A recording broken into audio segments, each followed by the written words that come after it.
What's up, everybody? Happy Thursday. Hope all you're having a great day so far. Listen, when I tell y'all I am so sleepy, I am so sleepy. Like, I got my first shot today, my first dose of the vaccine. I got the Moderna. I didn't get the Pfizer. I got the Moderna. Um, I think, yep, like right there. Oh my goodness, when I tell you I am so sleepy. I've been taking naps like half the day today because I went and got it like early this morning. Probably like 9 this morning I went and got it. But I'm gonna tell you right now, this right here has been helping me. Gatorade, oh my god. Cause you got when you get the shot, you gotta drink a lot of fluids pretty much all day. So I just been going crazy on Gatorade all day. Um I'm actually probably gonna run to the store and get me some more. I should have bought me a case. I don't know why I didn't, but I'm gonna get some more. But other than sleepiness and a little slight headache, I feel fine. You know, it's not a major headache or nothing, just slight. Um, I don't have to. Thank God, I don't have to go get the final dose until June 22nd. I think June 22nd. I think that's when I have to get the second dose. It was painless. It was simple. Went into the hospital, sat down. Checked in with the people, pulled my arm up. They asked you which arm you wanted, left, right. So I said left.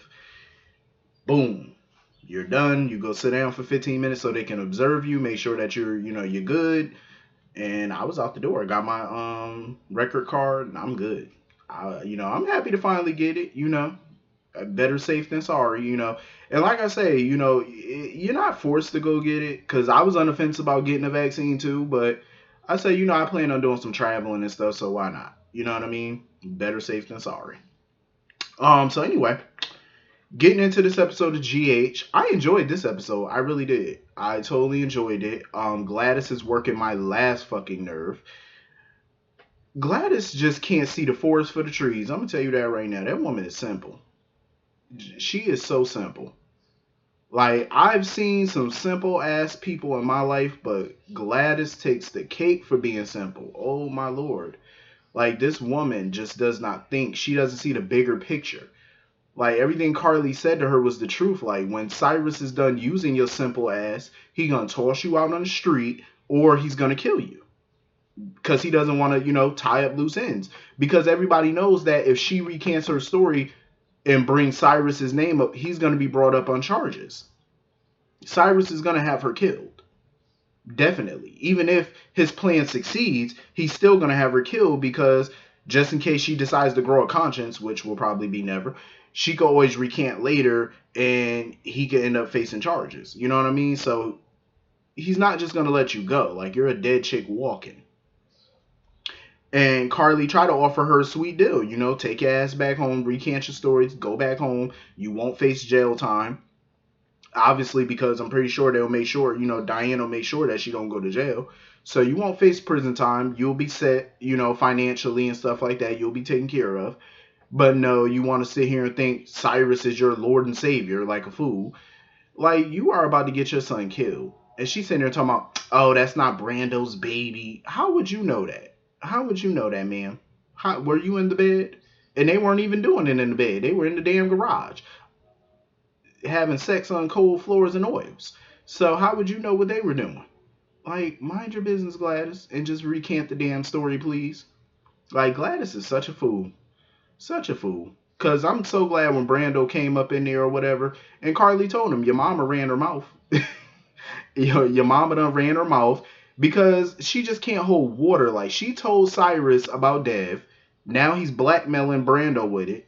Like, idiot. Then on top of that, she told Cyrus that Sasha was pregnant. That was another stupid thing to do. Why would you tell him that? Like, she's an idiot. Um, and she's sitting there, oh, but if I recant my story, Cyrus is gonna kill me, yada yada yada. You're gonna die either way. Whether you recant it or whether you don't recant it, you're gonna die. At least with Carly, helping you, you'll have protection. Because if she recants her story, she'll be set financially. They'll help her out financially. And on top of that, you'll have the protection of the Corinthos organization. So if Cyrus tries to do anything, that will be considered an act of war. So Carly would be able to retaliate against him. Duh. So you're good. Like, just do what the hell she telling you to do, dumb dumb. Dumb dumb diddy. God, woman is a ugh. Gladys, Lord have mercy. Um. So anyway, moving on from that, I know some people were saying that what if Cyrus is Sasha's father? I mean, that is a strong possibility, but I don't believe that he could be her dad because one, he did try to kill the chick. Like he tried to dispose of her body like she was trash. If he knew he was her father or whatever, I highly doubt he would have done that. Two, he got her hooked even more on drugs. Like he was supplying her drug habit. I don't think a father would do that. And Cyrus is big on family. So if he knew that she was his daughter, he wouldn't have done any of those things. And the way he be looking at her, he be looking at her like he wants her, like he's attracted to her, not like a daughter. Not like she's his daughter. You know what I mean? Unless she is, and he just don't know it. I don't know. But, he's fixated on finding out who the father of the baby is because he wants to know names. So I'm glad, Sasha thought quick on her feet and she just was like, you know what? The father of the baby is just some random dude. She was like, that was some random dude she had sex with and they didn't want no names or whatnot. And, Cyrus going on and on about, oh, but I want to make sure he's worthy and he's taking care of his responsibilities. And Sasha put Cyrus in his place like, people, this is not the 1950s. Like women do raise kids on their own, not just women but men too. It's like people do raise kids by themselves nowadays. This ain't the 50s, where you got to have a husband or whatever. And I agree. Um Sasha definitely handled herself with Cyrus. Cyrus sitting there talking about, well, we'll talk about this later. She was like, no, we won't. Like, we're not talking at all.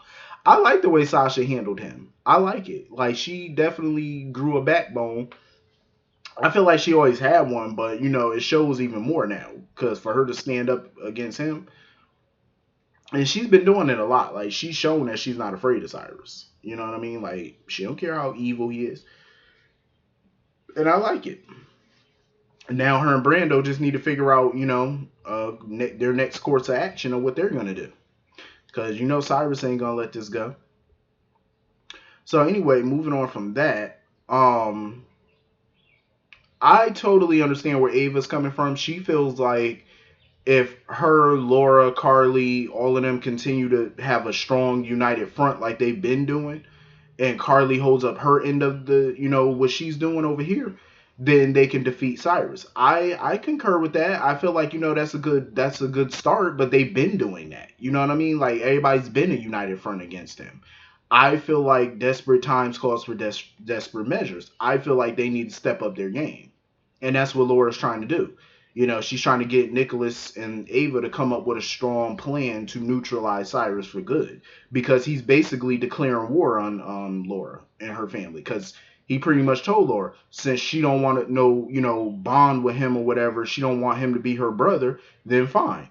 They don't have to be family. But he pretty much made it clear to her that since they're not family in her eyes, then we're enemies.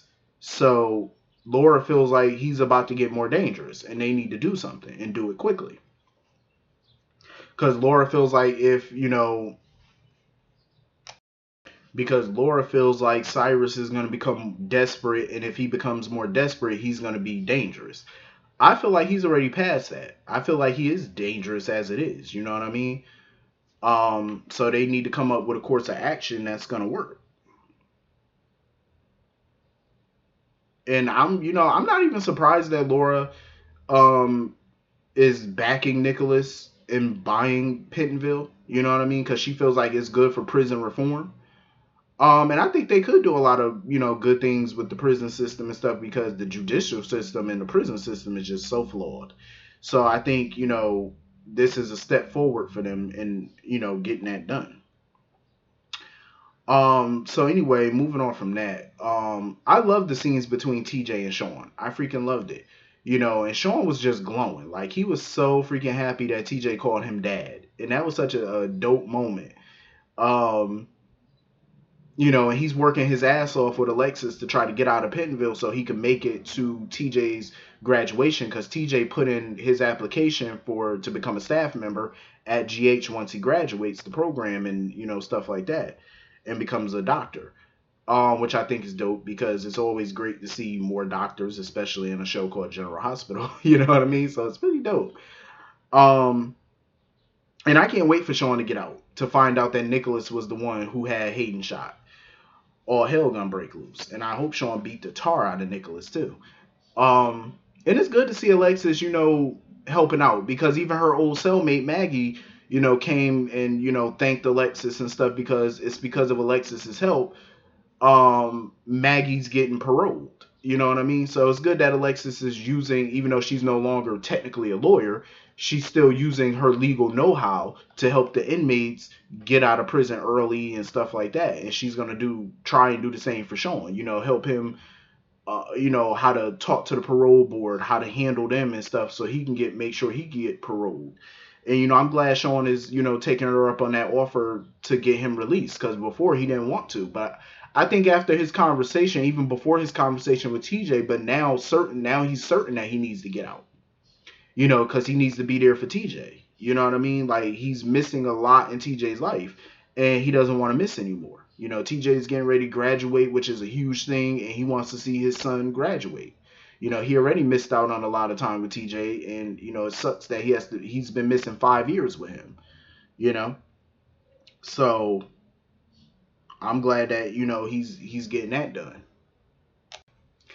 You know what? It was so funny when Dante came to Sam's place with that tire. He rolled that tire up in her living room. That shit was funny as hell. Sam trying to be all funny, talking about, oh, whoever patched it up did a good job. I'm like, I'm not. I don't blame Dante because for me, if I'm Dante, I would have been up in there like, run me my money. I had to pay to get this fixed. Run me my money. And Sam sat right there and wrote him a check too, because Sam like, oh, money ain't a thing, so she just wrote him a check. And it's not even about the money for him. It's just the simple fact that he wants Sam to stay out of this. He knows that Jason didn't kill Franco. He knows it, but at the end of the day, he gotta follow order. And right now, they don't have proof that Jason didn't do it. Even though I feel like it's stupid because the only evidence that you have is Gladys. That's like literally the only evidence they have. They never did a gun residue check on Jason. They never did one, which I find suspicious. It's like, how do you do a gun residue check on Cameron, but you don't do one on Jason? That don't make sense. This is murder, and he's like one of the biggest mafia figures in the Eastern Seaboard that y'all been trying to arrest for decades now, for years, and you don't want all your ducks lined up in a row? Doing a gun residue, that would have helped y'all case. Because now, all you got is the word of one person. You have no other evidence. That's all circumstantial. And I don't even see why Jason didn't get bail because everything they have on him is circumstantial. He should have been given bail, honestly. I get that Dante trying to follow orders, but he knows that this stinks. And Dante, is so funny to me that all of a sudden Dante wants to follow orders, but I'm like, when does Dante ever really follow orders? Anytime Dante felt funny about something, he always took it upon himself to further investigate without permission. He's done it before, so why you can't do it now? So thanks to Sam interfering last time, he pretty much found out where Jason and Britt were in that barn, and he tracked them down to Canada, and he's already, contacted the Canadian authorities. I'm like, thank you very much, Sam. That's why you didn't need to get involved. You should have stayed at home where you belonged, because you pretty much led Dante right to them. That was foolish. So, Dante pretty much told her, he was like, stay your ass out of trouble, because he was like, if it were any other cop who you did that to, they would have locked you up and you would have been right back to Pentonville with a parole violation, which is so true. This is why Sam just needs to stay out of this. You know what I mean? Like, I understand you still got feelings for Jason or whatever, and he's the father of your son, but stay out of it. You wanted out of that lifestyle, you're out of the lifestyle, so butt out. And when Dante left, it's so funny because she got another knock on the door. When she opened it, she saw her check torn up on the floor. I'm like, duh, because Dante don't need your money. He don't want your money. I definitely feel like in the future, they probably going to try Dante and Sam. I definitely think they're Kim testing because we've seen a lot of Dante and Sam scenes. And I think that remember that Sonny episode where they did like a what if kind of thing? If Sonny never joined the mafia or some shit like that, and Dante was the mob boss and he was married to Sam.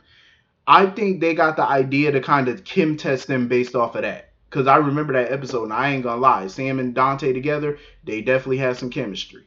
They definitely did. So I think they took that and they remembered that, and they're like, you know what? Since Dominic's back full time, let's put that together. So I see what y'all trying to do. Y'all not slick. I see what y'all trying to do. Like I said, if Dante and Sam get together, I'm not mad because at the end of the day, it's time to shake some shit up. You know, that's why I was happy about Britt and Jason getting together. It's time to shake things up. You know what I mean? Like, try out new things, new couples. I'm here for it. You know what I'm saying? I'm definitely here for it. Um, but Dante being back on the force and him hooking up with Sam is gonna be messy because once Jason is cleared of these charges, it's gonna be a bit messy because the Jason Sam dynamic is gonna be there. Remember when Sam was dating Lucky?